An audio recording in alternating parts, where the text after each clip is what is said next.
आज कोल्हापूर जिल्हा दूध उत्पादक संघ गोकुळ याचा 63वा वर्धापन दिन आहे। आपण दरवर्षी गोकुळ श्री स्पर्धा घेतोय, त्याच्या माध्यमातून जे खरोखर दूध उत्पादनामध्ये ज्यांची म्हशीच्या दुधात असू दे किंवा गाईच्या दुधात असू दे त्यांना प्रोत्साहन देण्यासाठी आम्ही दरवर्षी हा उपक्रम घेत असतो। त्याचा आज आपण 13 लाखाची बक्षीस वितरण आज आपण सर्व दूध उत्पादक सभासदांना या ठिकाणी वितरित केलेले आहे। तसेच आज आईस्क्रीमचंही लॉन्चिंग या दूध संघाच्या माध्यमातून एक नवीन पदार्थ प्रोडक्ट आपण या बाजारात आज उपलब्ध करून दिलेला आहे। आता कोर्टात न्यायप्रविष्ट बाब आहे, 17 तारखेला तारीख आहे, बघू काय होतंय, परंतु निवडणूक मुक्तीत व्हावी असा आमचा सगळ्यांचा आग्रह आहे। सध्या सुरू आहेत, कारण आपण बघतोय की गोकुळची निवडणूक लागणार अशी चाहूल लागताच प्रत्येक ठिकाणी बैठका होत असल्याचं पाहायला मिळतं। तुमचं हे खरं आहे की निवडणूक लागणार होती मुक्तीत, परंतु काही लोक विघ्न संतोषी लोक कोर्टात गेले आणि आता न्यायप्रविष्ट असल्यामुळे आता कोर्टाचं काय आदेश असेल हे आम्हाला माहीत नाही।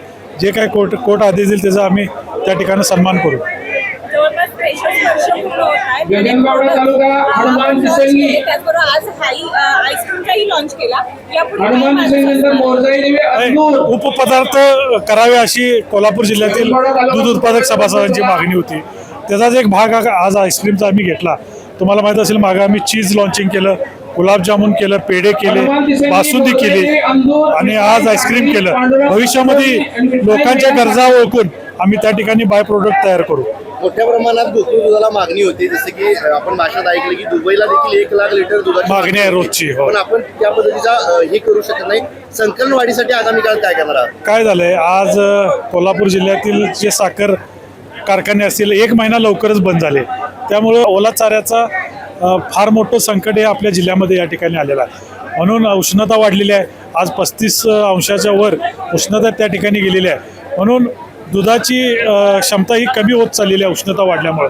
भविष्यामध्ये दूध संघाच्या ज्या योजना चालू केल्या आहेत, आज आपण जातीवंत मोरा म्हशीला 50,000 रुपये अनुदान देतोय, जिल्हा मध्यवर्ती बँक त्याला 10,000 रुपये अनुदान देते। या अनुदानाचा फायदा घेऊन दूध उत्पादकांनी म्हशी वाढवाव्यात, जनावर वाढावेत आणि सगळ्याच्या सगळं दूध संघाला घालावं अशी विनंती तुमच्या या चॅनलच्या माध्यमातून करतो।